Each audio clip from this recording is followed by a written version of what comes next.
and welcome to part 2 of my April update.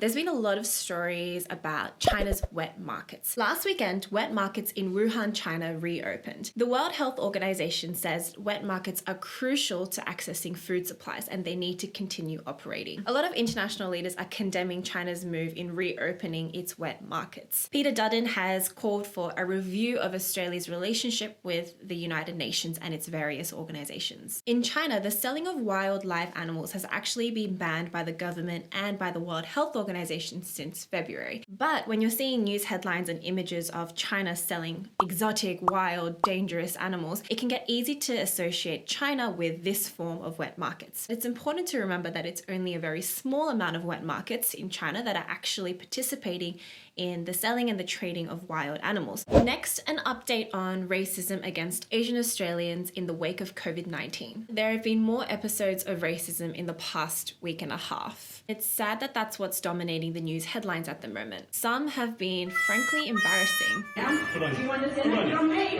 Good on me. You've already served your eviction notice with your whole family. Sure. So let's hide behind. What's your name? Alrighty, you may leave. In Victoria's Goulburn Valley in the town of Kyabram, 3 flags were hoisted. 2 of the flags were Chinese flags with hashtag COVID-19 written on it. One was a Nazi flag. In 2020, it's pretty alarming that we're still having to talk about Nazi flags. In other news, the Chinese Australian Forum has put together a petition and an open letter to Parliament featuring 16 prominent Asian Australians. The petition calling for unity over fear has almost 20,000 signatures already. President of the Chinese Australian Forum, Mr. Jason Yat-sen Lee, says he started the petition because we wanted to get a group of Asian Australians who were kind of known and had a little bit of a mainstream profile and make a really positive statement that does 2 things. A positive statement that can be unifying to say, hey, we really need to stand together here, number 1.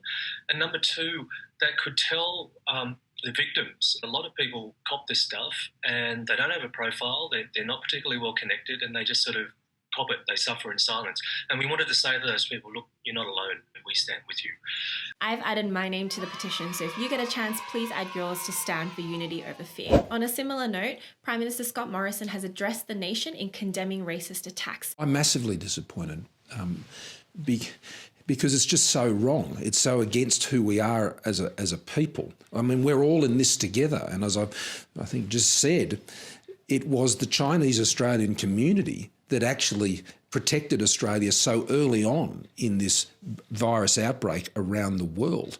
They led the way and they showed the way, which the broader community is now following.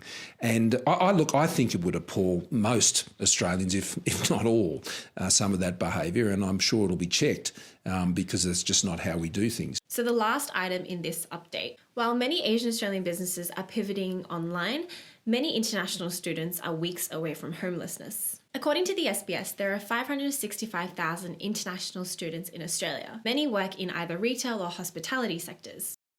International students are not eligible for government subsidies such as the JobKeeper scheme. The government says it will allow international students to access any accumulated retirement savings. But as you know, a lot of businesses who employ migrant workers can be dodgy, and some international students haven't received a single cent towards their superannuation. There are growing calls for a hardship fund to be set up for international students. Watch this space.